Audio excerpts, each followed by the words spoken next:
Now, I know that Game Week 11 isn't quite over yet, but that doesn't stop me making some content for you guys. So here are players to buy and avoid for Game Week 12.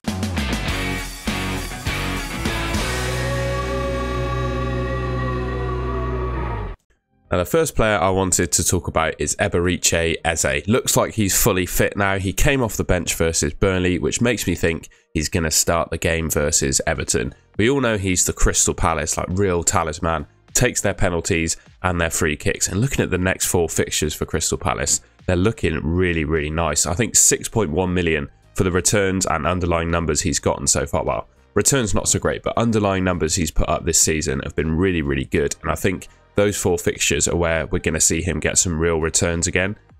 3.1% ownership, really, really low, absolutely fantastic. And also, it's not just Eze coming back for Palace, it's Elise too. And Elise and Eze working together really improves the Palace attack. So players previously might have been put off by, well, certainly Eze, because Elise wasn't in the team and he was kind of doing all the legwork. But with Elise coming back, it's going to be 2 guys for Crystal Palace now who are going to be dangerous. And I think that only serves to improve Eze's upside.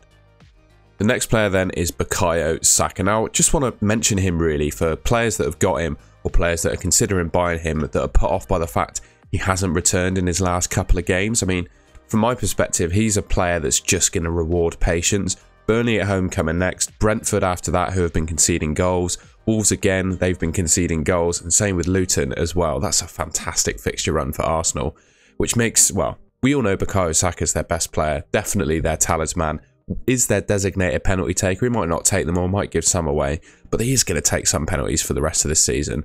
And he's absolutely nailed in that right wing position as well. Even with, Champions League, cup games midweek, he's going to start on that right wing in the Premier League just because there's no competition for that position. And Arteta, to be honest, before he actually got injured, I think he was taking a bit too much of a risk on Saka and playing him through injury, which obviously is unfortunate for the player, but for FPL means he's absolutely guaranteed to start in most games. And yeah, if you've got him already, keep the faith, and I wouldn't be put off buying him with those fixtures coming up if you wanted to get him. Next up then, I wanted to talk about Jared Bowen. He kind of follows a similar mould, in my opinion, to Bukayo Saka. Just a player that you can hold on to basically all season long, and he will reward you sometimes when you least expect it. I wouldn't be surprised to see him pop up with goals in the really tough fixtures that he has across the season, but that's not going to really be a problem over the next few games. Nottingham Forest, Burnley and Palace in the next 3.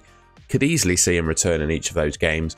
I think Spurs away is obviously a really tough one with them absolutely flying and being top of the league. But again, I wouldn't be surprised to see Bowen being able to score in that game. And then he's got Fulham after that. I mean, it's a really nice fixture run. And I think managers that were patient with Bowen over the last couple of weeks, where West Ham and himself probably haven't been playing their best, they were rewarded in Game Week 11. And I think that's only going to continue. I think of all the sub sort of 8 million midfielders, I think Bowen's just the best. He's absolutely nailed to play for West Ham in the Premier League. When he does play, he's likely to play 90 minutes. And every time I watch him play against any opposition, he seems to get goal-scoring chances. And that's obviously only going to continue. So if you have him already, definitely don't think about selling him. And I definitely look to target him as well. The next player I wanted to talk about is another Palace asset, obviously Guéhi being a defender. I just think Palace are emerging as one of the best defences in the league so far this season. And the fixtures they've got coming up are really nice, like Everton, Luton, West Ham and Bournemouth. You could see 2 or 3 clean sheets in that next 4. And at 4.6 million for that Liverpool game, you'd be quite happy to bench Guéhi. I mean, you'd be happy to have a 4.6 million defender on your bench. Another thing I'd say about him as well is comparing him to another Crystal Palace defender that's scoring really well at the moment, Anderson. He's 0.4 million cheaper, and when you look at the underlying numbers, compare the two. We'll get onto Anderson in a second, but they're quite similar, to be honest. Anderson has just been actually getting the returns where Guéhi's just been coming close. And yeah, genuinely, I'd expect 2 or 3 clean sheets from Palace in their next 4 or 5 fixtures. I mean, they're looking really solid defensively, in my opinion. It's obviously what you know what you're going to get with the Roy Hodgson team, basically, and that's what they're doing. Everton, Luton, West Ham, Bournemouth, really nice run of fixtures. Guéhi is a really nice option.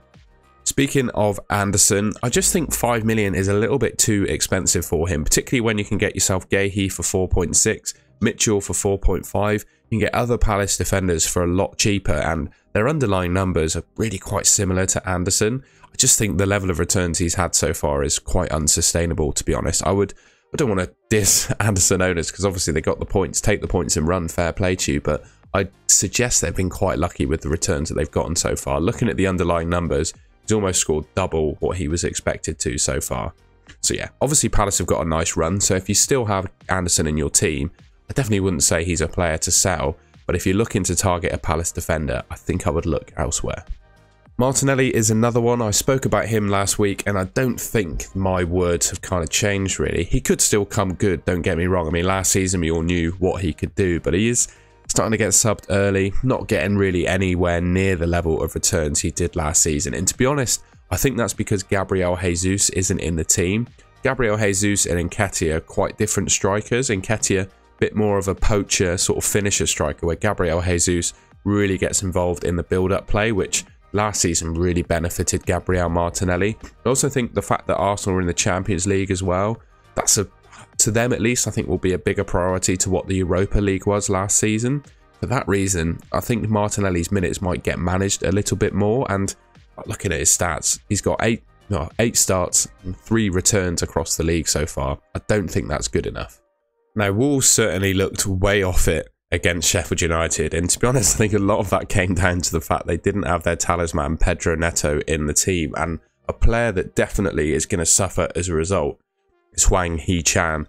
I just think most of his returns so far this season, the 6 goals he's had, have come off the back of Pedro Neto's creativity.